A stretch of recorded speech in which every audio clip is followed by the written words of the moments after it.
So we're going to talk a little bit about the origin of Agile and Lean today to give you sort of a history of where it's coming from and why we use it. We're also going to let Eric Ries, who coined the term the Lean Startup, do a short video on his take on it, because I think it's good to hear it from different perspectives. We probably won't have time today to look at the videos of 4Moms, which is a robotics company for infant care products. But if you're interested in it and you want to see those videos, I'd be happy to share them with you. We actually did the first version of this talk about 10 years ago in conjunction with Innovation Works Alpha Lab in a program. And so lots have evolved since then. But you know, what I'm going to try to help you understand is that, you know, there's a history here that goes back not just decades, but hundreds of years. And that's why it works, because we're using first principles and fundamentals to attack the startup problem. So with that, you know, some people have said, well, you know, this was only for the Web 2.0 crap. We're into Web 3, which is a whole new world, right? At this point, you can't use these techniques on hardware. But the fact of the matter is you can. There's lots written about it out there. And in fact, we have a lot of non-software, non-internet type companies that have used these. One is 4Moms. They've used this Agile process. That's Henry Thorne on the right, one of the great roboticists in the world, who is a co-founder of 4Moms. Hannah Alexander and Matt Stanton used it in developing Soul Power, which, by the way, won Popular Science Invention of the Year in 2014. And Meredith Grelly, who is now on the faculty here at Carnegie Mellon in entrepreneurship, used these techniques in the early days of getting Wiggle Whiskey off the ground. And so you can certainly talk to any of these entrepreneurs and they'll talk to you about their experience of how they applied Agile and Lean to what they were working on. Bruce, you know, it's really interesting about EV. You're talking about automating the interface, and it's just been an explosion of EV interest this year. It's always been out there. Obviously, we've had Tesla around for a long time now. But if you watched the Super Bowl the other night, did you see how many EV ads were on the Super Bowl? It's just nuts. I happen to be on the board of advisors of Number One Cochrane, and we're looking out in the future on how new technologies will affect Number One Cochrane and other car dealers. And we were a year or two ago saying the projections of 2025 and 2030 with a higher percentage of EVs, that might not even be attainable. But with the global climate change, the conference that was held early last year raised public awareness to even another level.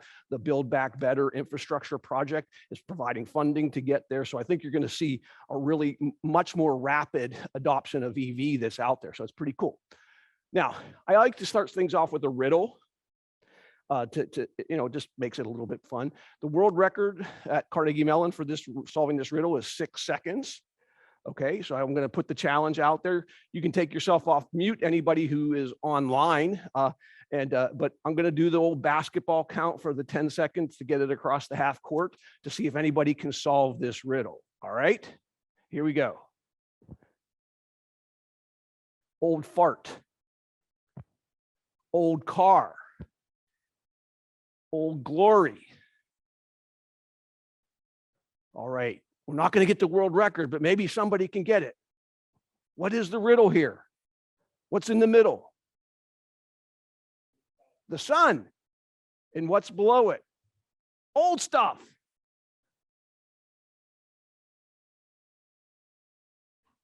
Everything's under the sun? Well, yeah, that's true. There's nothing new under the sun. There's nothing new under the sun. And that applies to this lean and agile approach to startups, right? We started to apply it. We started to build a vocabulary around it about 10 years ago, 10, 12 years ago.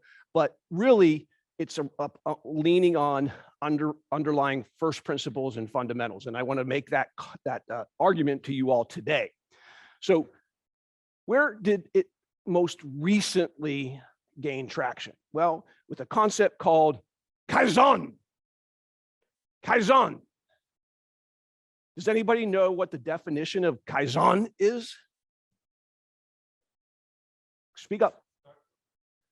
Dude, I put the answer on the page so you could read it. Come on. Rapid, continuous, incremental, improvement. All right, Bruce, you're going to have to redeem yourself here, okay? Rapid, continuous, incremental improvement. Iterate, iterate, iterate, right? You hear those terms in talking about startups? Well, it all starts back to Kaizen, okay? And does anybody know what the first successful implementation of Kaizen was in the last century? Toyota. Good guess. Anybody else online have a guess? Shout it out.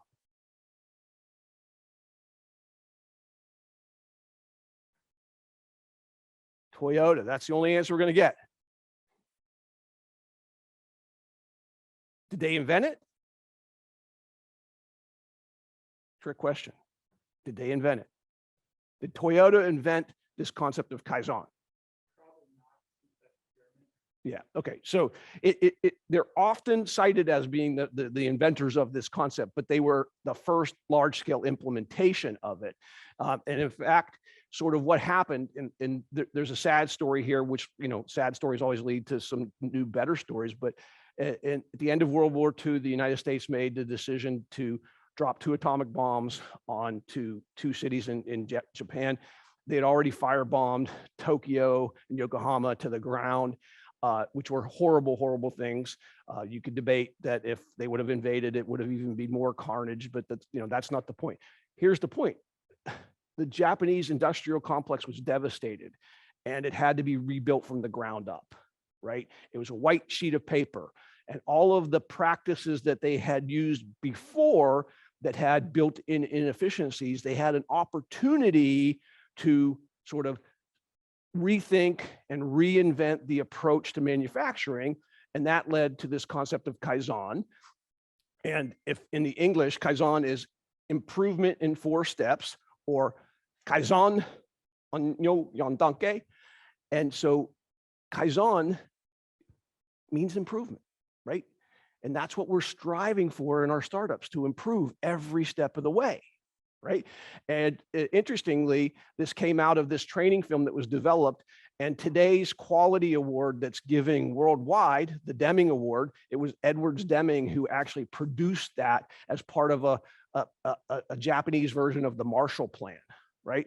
United States were in sort of helping the Japanese rebuild themselves, sent over lots of resources to help, again, rethink how we do this, and then help get Japan back up to what became an incredibly manufacturing superpower, because through the 50s, the 60s, and the 70s, Japanese industry led the way in implementing this agile, lean approach to manufacturing.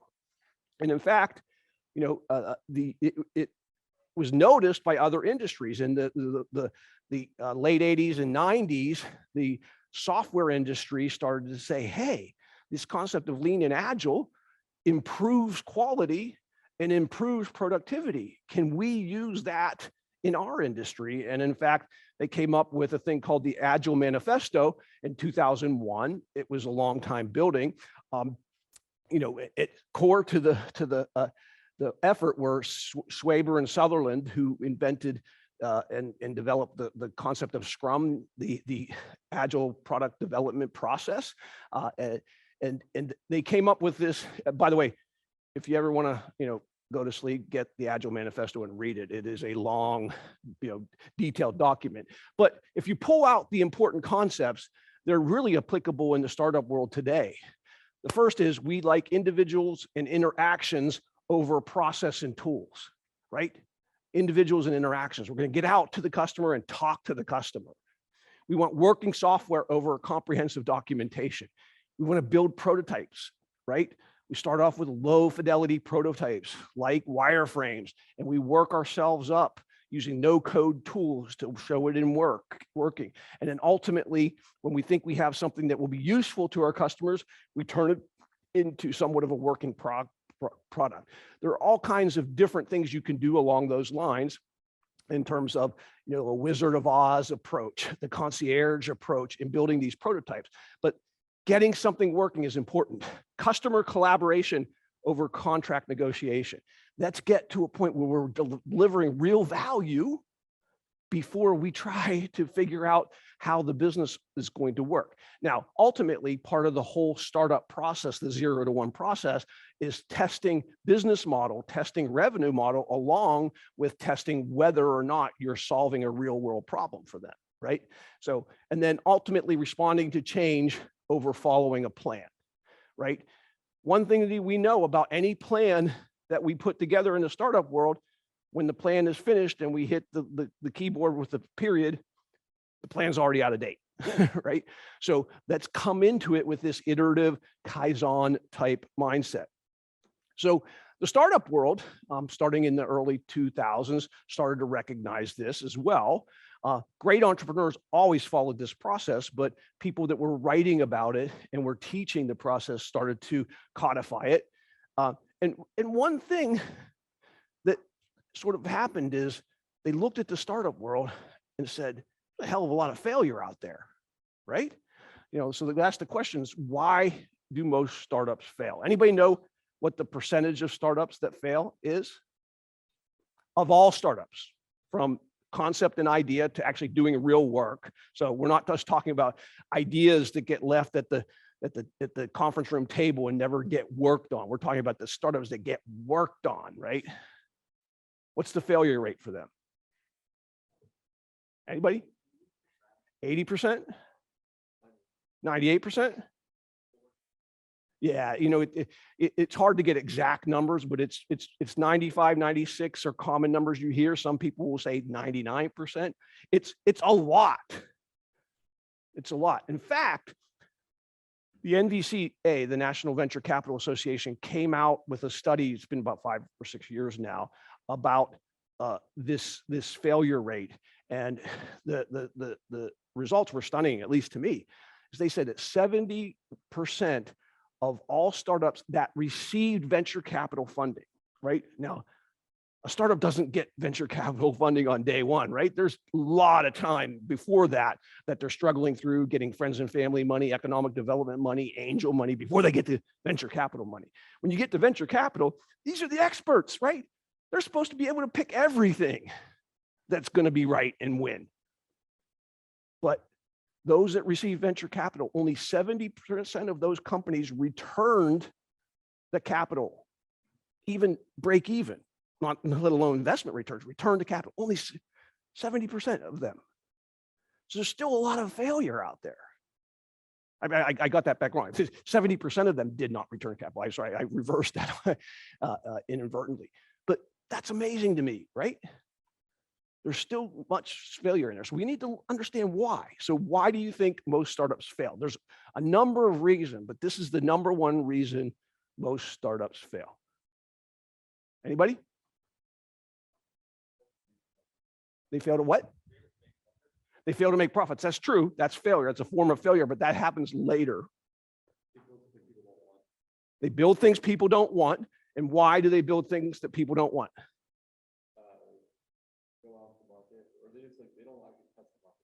They don't. That's right. Luke, you wanted to say something? Right. They don't talk to their customers. They have the build it and they will come mentality. They have a great idea, so they have a founder problem fit. But guess what? Not everybody else out there has that same problem as they do. So there's not a big enough market, right?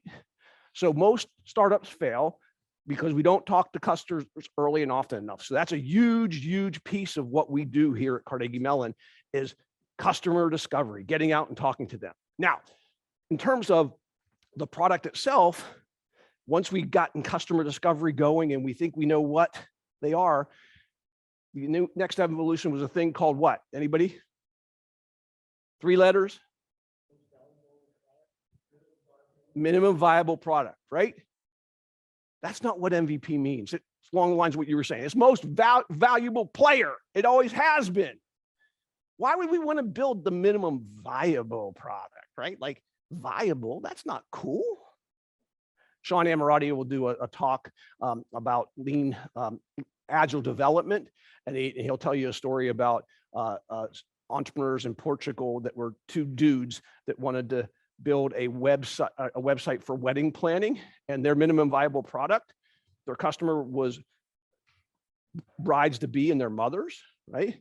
And they built a text-based website that mothers hated and the brides hated, right?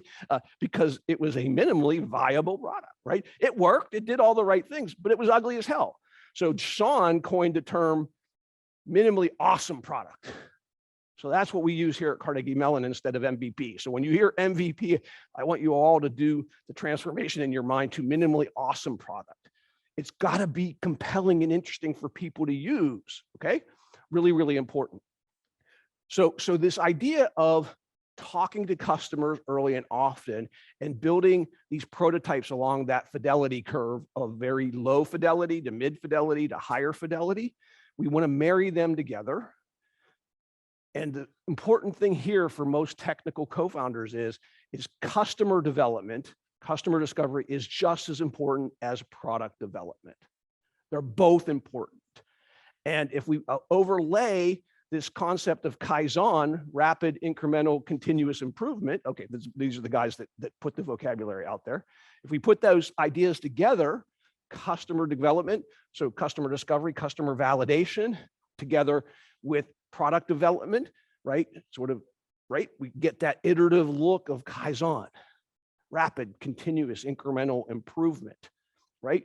And the challenge for startups is at the beginning, the problem and the solution are both unknown. We think we know what our problem is. It's a hypothesis though. We haven't proven it. So we need to get out into the field, out of the building, as Steve Blank would say, and validate that people have this problem, that it's so painful they're looking for solutions, and they're willing to pay you to do it now because that pain is so acute.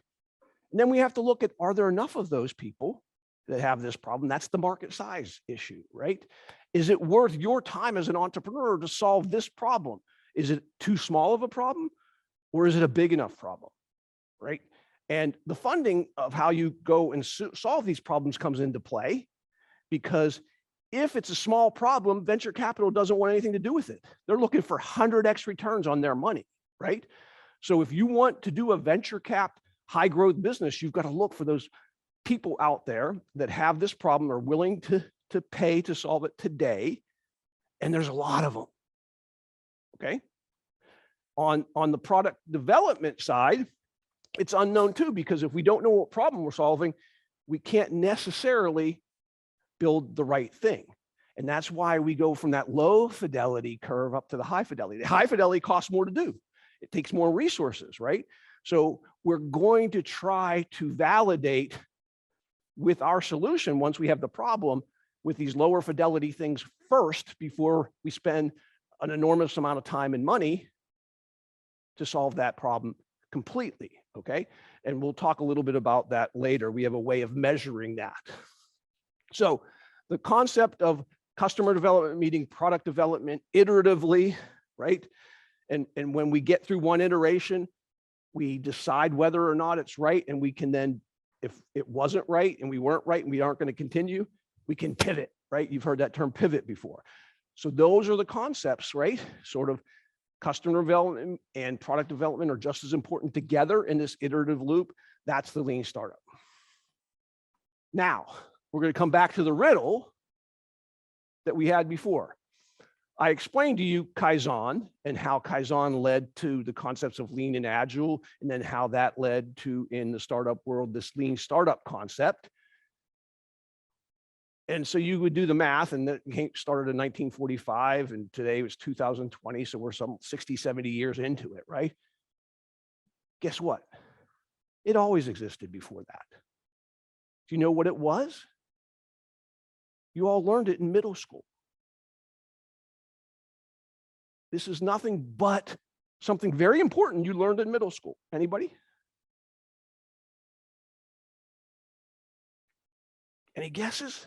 What did you learn in middle school? How to kiss a girl? Yeah, that was.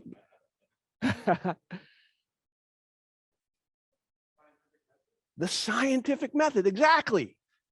This is nothing but the scientific method applied to business and applied to startups, right? We start off with a hypothesis, a theory. We design an experiment to see what actually happens. We analyze the data, and then we decide whether or not we're on the right track to keep on this iterative path, or we start a new hypothesis, the pivot, right? And guess what? It isn't new in the startup world either. Like, this is literally a slide or from when I was a graduate student here at Carnegie Mellon 30 plus years ago. And I started a company right out of Carnegie Mellon at that point in time. And this is that same iterative process, just with different vocabulary. And it was taught to me by that old fart that you saw earlier, who's still here, by the way. It's Frank Demler. He is the Yoda of startups in Pittsburgh, right? And we have a saying, like, you're not an entrepreneur in Pittsburgh unless you've been hit upside the head by a 2 by Frank, right? Frank, even, I think, like Yoda, he's 800 years old now. He still teaches a course called Funding Early Stage Ventures here at Carnegie Mellon at the graduate level. I really highly suggest that you take that course to understand the spectrum of funding. It'll make your life so much easier. It's the class version of the book from Brad Feld and Jason Mendelsohn called Venture Deals, if you've heard of that book. It's really a good book to read, Venture Deals. Frank, I finally got him. He's writing a book on this topic as well, and I think you'll find it highly entertaining. So what I'd like to do right now is switch over and show you about a 10-minute video from Eric Ries, who founded or who coined the term the lean startup. And he's going to give you just a little bit different approach to it than I did, more what's happened over the last decade and how. But if there was a goal in all of this today, talking about lean startups, it's about reducing failure and improving the odds for success. And if you take this technique and you learn all you can about it from the things that are available here at the Swartz Center, in the classes we teach for credit, in the mentorship that we make available for you, we think you will dramatically improve your probability of success. And you won't be one of those 99% or 70% statistics that are out there. But it's important to think about the failure modes that are out there. And it says the failure modes, you can't see that. In going from 0 to 1, concept and idea to product market fit, that's where most of the failure happens.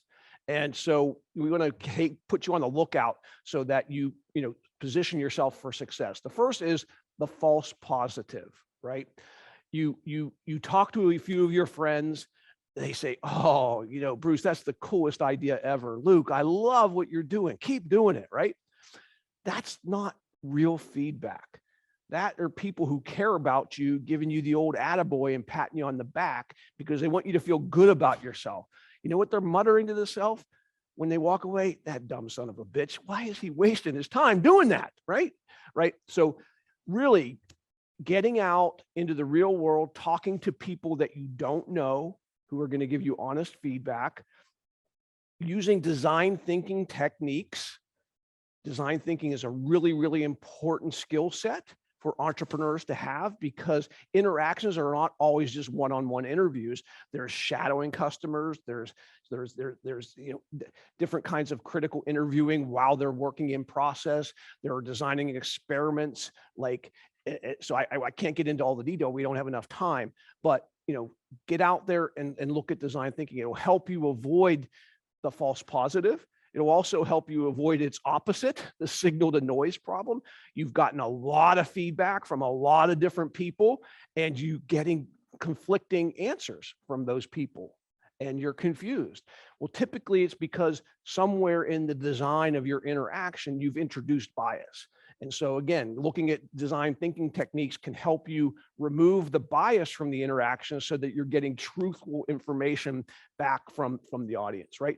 So those two are really, really important in understanding, because a lot of the failure in 0 to 1 in interacting with customers happens because of those two problems. But there's a third one that actually has to do with your product, right? And it's that your product sucks, right? Is not good enough to change people's behavior. right? Now, the classic example of this is Google versus Bing. Do you know that there's research that's been done that proves that Bing is better than Google on a number of different aspects in search? How many of you, by the raise of hand, use Bing? Nobody. And that's almost true. Almost nobody uses Bing except Microsoft employees. And so occasionally I get a hand raised in the audience because we have a Microsoft employee, right? But the reason is that Bing is not compellingly better than Google. It's only incrementally better, right? So we have a concept, oops, I got too far away, called the goodness factor, and you can't quite see it because of that Zoom thing there, but the goodness factor. And the goodness factor was coined by Don Jones. By the way, there's a picture of him right over there, and they think he is on that pole over there. Don Jones was actually my co-founder of my very first company, and he gave $1 million to Carnegie Mellon to found the Don Jones Center for Entrepreneurship, which has now become the Swartz Center. And Don said that if we're entering a new market with a product that's roughly the same price as the other product, so Bing and Google are the same price, they're free to use, right? You have to be 3 times better to get people to change, or you have to be 3 times cheaper at the same value. If I'm delivering the same value to you, I'm not going to change unless I'm 3 times cheaper, right? And why is that? It's the great habit force in life. People are lazy. If we had to make decisions critically every step of the way, our minds would fry, right? So we form habits. And do you ever figure I'm going to go to the store, and you end up on the way to work, right? Because that's your habit every day. And so that's the way our minds work. So we have to have this goodness factor, 3 times better or 3 times cheaper. Now, I've labored under that for 30 some years. And then a couple of years ago, there was some really great books written by a guy named Peter Thiel and Ben Horowitz, 0 to 1. Whoops, man, we just went there. 0 to 1 and the hard thing about hard things. By the way, along with the Lean Startup, Venture Deals, books that I already mentioned, these are 2 great books. If you haven't read them, you got to get them and read them. They're really, really important in understanding the whole startup experience and making yourself more successful. And they both argued in their books, which was a surprise to me, that it's not 3 times better or 3 times cheaper. It's now 10 times. Come on. 10 times better or 10 times cheaper.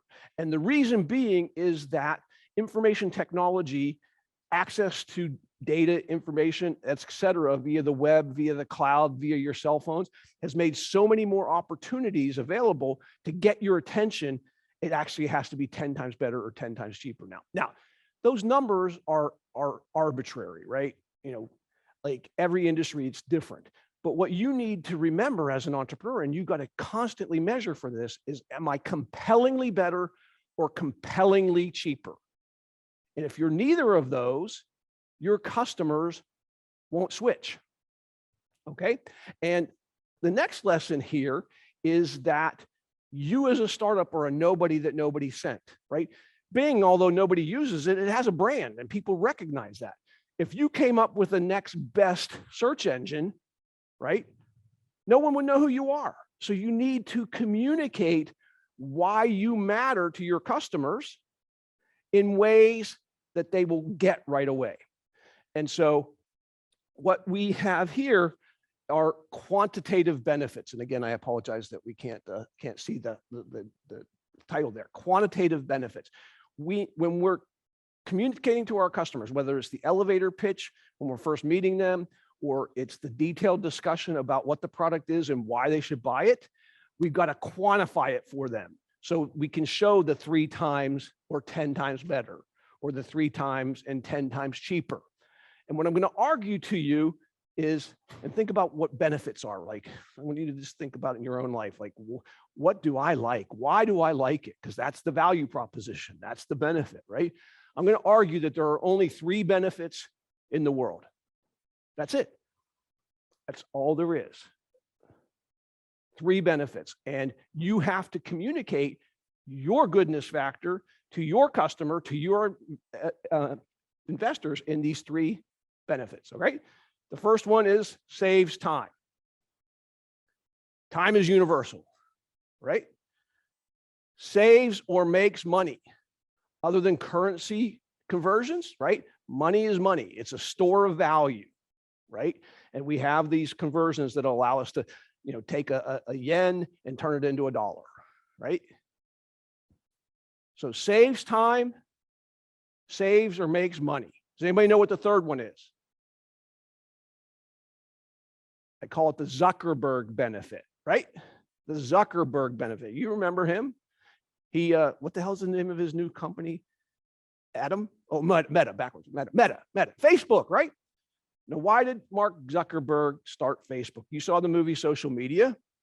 He was a nerd that couldn't get a date, right? So he wanted to get a date. So the third benefit is something that hooks you up, right? Swipe left, swipe right, right? Get your minds out of the gutter, right? That is, the romantic benefits are important in hooking you up, but there's also the benefits of getting new relationships with entities that matter to you, getting a next customer, getting an investor, getting a good supplier, getting a good employee, right? Those are connections that matter. And that's it. Those are the three benefits. Those are all the ones that exist in the world. We could have an argument about it if you'd like. In the interest of time, I'm going to argue with myself. What about fame and recognition, right? That's a benefit. Well, I will say anybody who's seeking fame and recognition is either trying to get hooked up or trying to make money, right? So you can break that down into those fundamental benefits, right? And then altruism and doing good. Well, I would argue again, most of the people that I know that are doing things that are altruistic are trying to get, number three. But the point is that it's not true, right? There are many more benefits in the world, but they're complex, right? Happy is a benefit. Well, happy means something different to me than it does to you. But time doesn't mean something different to you than it means to me. Money doesn't mean something different to you than it means to me. But happy does, right? Fun does, right? So if we're meeting somebody for the first time, as we are as startups, and we're nobody that nobody sent, we better tell them what's in it for them in terms they understand. So I challenge you all to turn your story about your product or service and what it provides to the customer into saves time, saves or makes money, or gets you new connections that you need to further what your goals are. Okay. And this is really, really hard for entrepreneurs. They aren't very good at quantifying things at the beginning because they say, I don't know. I have an idea, but I don't know. Well, guess what?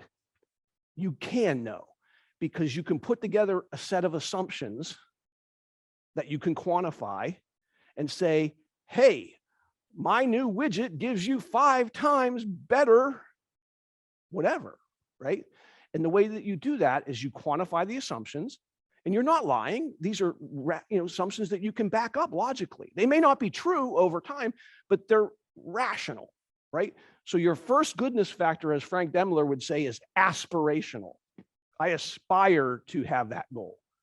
But over time, as you get customers to use it, you tell their story, their user story, which is a case study.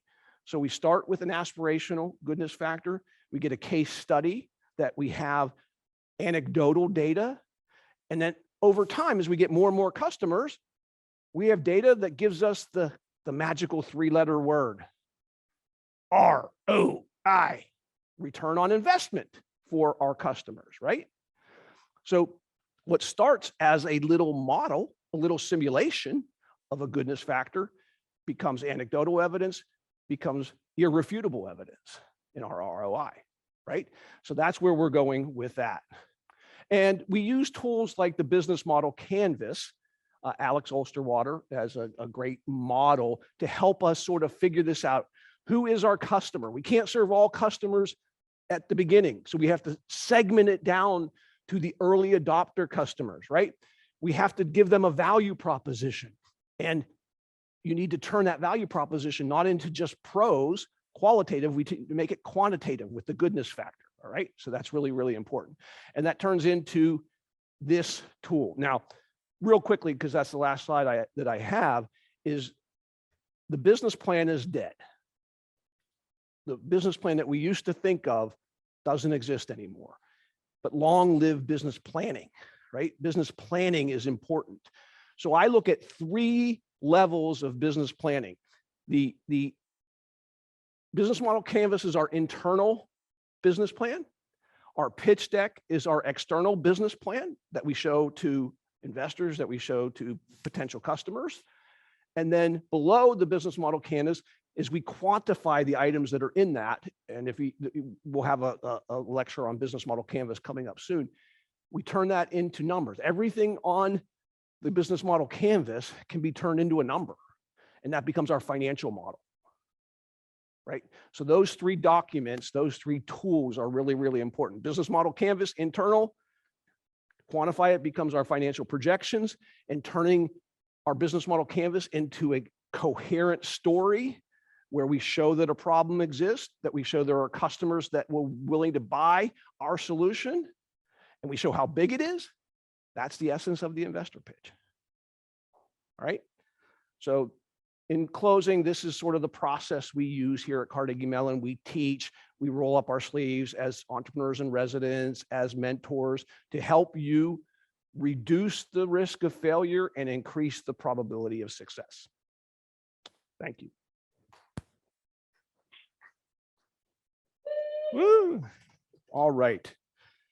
We're out of time, so I can't take questions online, but reach out to me. My email is everywhere. My cell phone is everywhere. So I'll spend some time with you directly if you'd like to meet up.